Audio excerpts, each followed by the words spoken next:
My name is Mason Jupe with Fertilizer Dealer Supply. Today we're going to be going over FDS Frontline Communication Best Practices Review for the phone. FDS is known for our exceptional customer service. When people call our locations, they immediately speak directly to a member of our inside sales staff and skip the rigmarole of an automated queue or being transferred one or more times until the right person is located. This presentation will review some communication best practices, most of which are ideas from our own staff. One of the first considerations is the 3-ring rule. An internal clock goes off inside of a customer's brain when the call is placed. This call is just one of many things that they have to accomplish today. If the phone rings more than 3 times, the customer might think that he has dialed the wrong number, that he has called outside of business hours, or that we don't care. Our greeting: efficient, simple, enthusiastic, confident, pleasant, not rushed. Having our customer service staff answer the phone is a great start, but it only works if our staff greets our customers with professionalism and enthusiasm. An example of a successful greeting would be, "Fertilizer Dealer Supply, this is Mason, how can I help you?" This greeting is simple and conveys the necessary information to inform our callers they are connected with the right place for answers. We have to communicate patience and professionalism even when we are tired or extremely busy. When you review all the details of this slide, it is packed with excellence. It can be overwhelming to think all this can be accomplished in a greeting, but we have veterans accomplishing it every day. Our professionalism: speak clearly, distinctly, and with confidence. Be polite. Do not keep people on hold too long. Ask the caller if he or she would prefer to hold or leave a message on voicemail.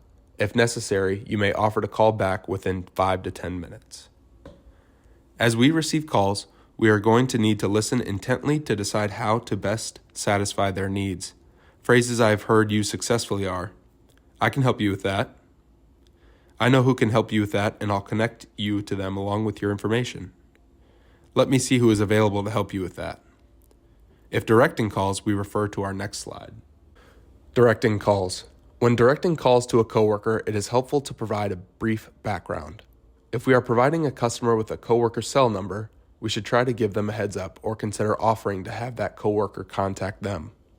We will become the standard for how professional phone etiquette is handled. Consider the phone call as yours until you know that they are connected with the party that can help. If they are going to have to be called back, the next slide provides an outline of the details required. We are a company of people of action, and that means we are happy to have people contact them rather than just providing them with the person's contact information. Telephone messages.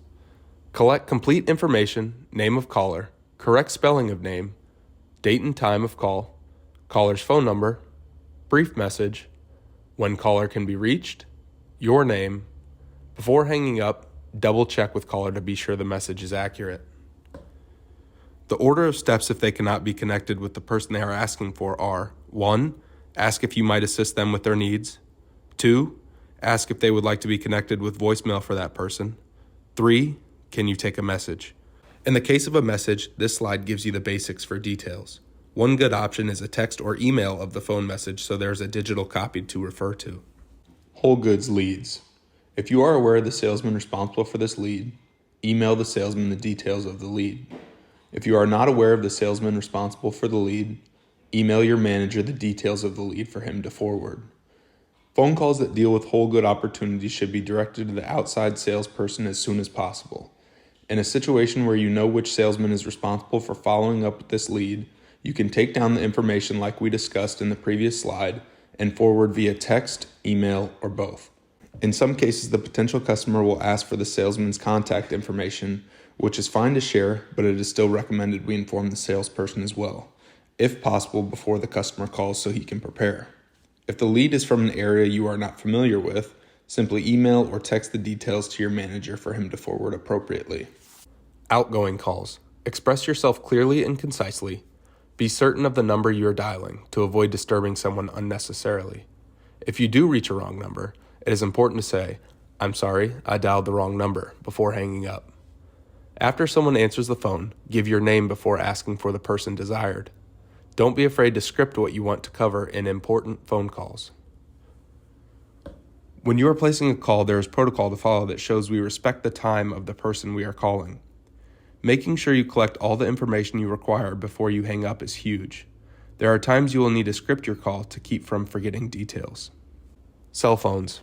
If you have landline or personal conversation responsibilities, the cell phone is best if it is set to vibrate or silent.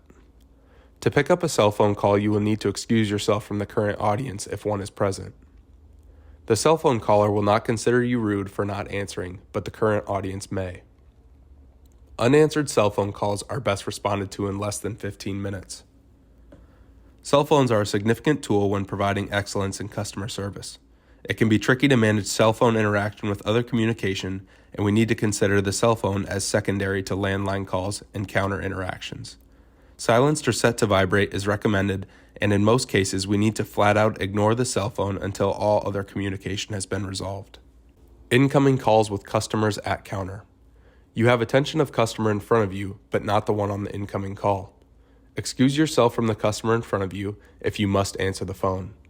Keep conversation short and precise. Take message if the call is going to take a while.